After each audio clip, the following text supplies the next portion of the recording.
شروع اللہ کا نام لے کر جو بڑا مہربان نہایت رحم والا ہے۔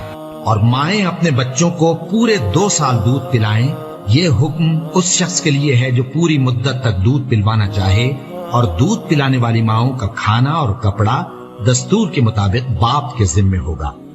کسی شخص کو اس کی طاقت سے زیادہ تکلیف نہیں دی جاتی، تو یاد رکھو کہ نہ تو ماں کو اس کے بچے کے سبب نقصان پہنچایا جائے اور نہ باپ کو اس کی اولاد کی وجہ سے نقصان پہنچایا جائے، اور اسی طرح نان و نفقہ بچے کے وارث کے ذمے ہے۔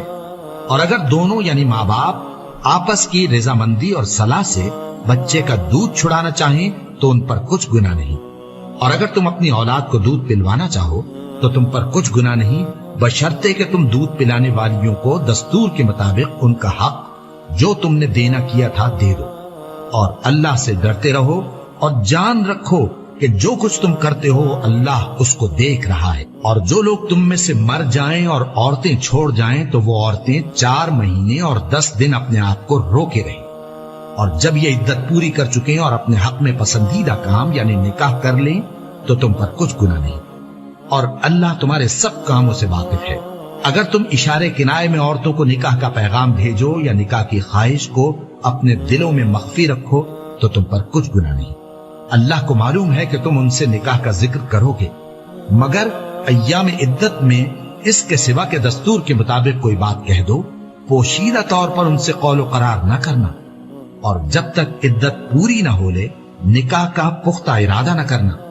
اور جان رکھو کہ جو کچھ تمہارے دلوں میں ہے اللہ کو سب معلوم ہے، تو اس سے ڈرتے رہو اور جان رکھو کہ اللہ بخشنے والا ہے، حلم والا ہے۔ اور اگر تم عورتوں کو ان کے پاس جانے یا ان کا مہر مقرر کرنے سے پہلے طلاق دے دو تو تم پر کچھ گناہ نہیں، ہاں ان کو دستور کے مطابق کچھ خرچ ضرور دو، یعنی مقدور والا اپنے مقدور کے مطابق دے اور تنگ دست اپنی حیثیت کے مطابق۔ نیک لوگوں پر یہ ایک طرح کا حق ہے۔ اور اگر تم عورتوں کو ان کے پاس جانے سے پہلے طلاق دے دو لیکن مہر مقرر کر چکے ہو تو آدھا مہر دینا ہوگا۔ ہاں اگر عورتیں مہر بخش دیں یا مرد جن کے ہاتھ میں عقد نکاح ہے اپنا حق چھوڑ دیں اور پورا مہر دے دیں تو ان کو اختیار ہے۔ اور اگر تم مرد لوگ ہی اپنا حق چھوڑ دو تو یہ پرہیزگاری کی بات ہے، اور آپس میں بھلائی کرنے کو فراموش نہ کرنا۔ کچھ شک نہیں کہ اللہ تمہارے سب کاموں کو دیکھ رہا ہے۔ مسلمانوں، سب نمازیں خصوصاً بیچ کی نماز یعنی نماز عصر پورے اہتمام کے ساتھ ادا کرتے رہو اور اللہ کے آگے ادب سے کھڑے رہا کرو۔ پھر اگر تم خوف کی حالت میں ہو تو پیادے یا سوار جس حال میں ہو نماز پڑھ لو۔ پھر جب امن و اطمینان ہو جائے تو جس طریق سے اللہ نے تم کو سکھایا ہے جو تم پہلے نہیں جانتے تھے اللہ کو یاد کرو۔ اور جو لوگ تم میں سے مر جائیں اور عورتیں چھوڑ جائیں وہ اپنی عورتوں کے حق میں وصیت کر جائیں کہ ان کو 1 سال تک خرچ دیا جائے اور گھر سے نہ نکالی جائے۔ ہاں اگر وہ خود گھر سے چلی جائیں اور اپنے حق میں پسندیدہ کام یعنی نکاح کر لیں تو تم پر کچھ گناہ نہیں، اور اللہ زبردست ہے، حکمت والا ہے۔ اور مطلقہ عورتوں کو بھی دستور کے مطابق نان و نفقہ دینا چاہیے، پرہیزگاروں پر یہ بھی حق ہے۔ اسی طرح اللہ اپنے احکام تمہارے لیے بیان فرماتا ہے تاکہ تم سمجھو۔ بھلا تم نے ان لوگوں کو نہیں دیکھا جو شمار میں ہزاروں ہی تھے اور موت کے ڈر سے اپنے گھروں سے نکل بھاگے تھے؟ تو اللہ نے ان کو حکم دیا کہ مر جاؤ، پھر ان کو زندہ بھی کر دیا۔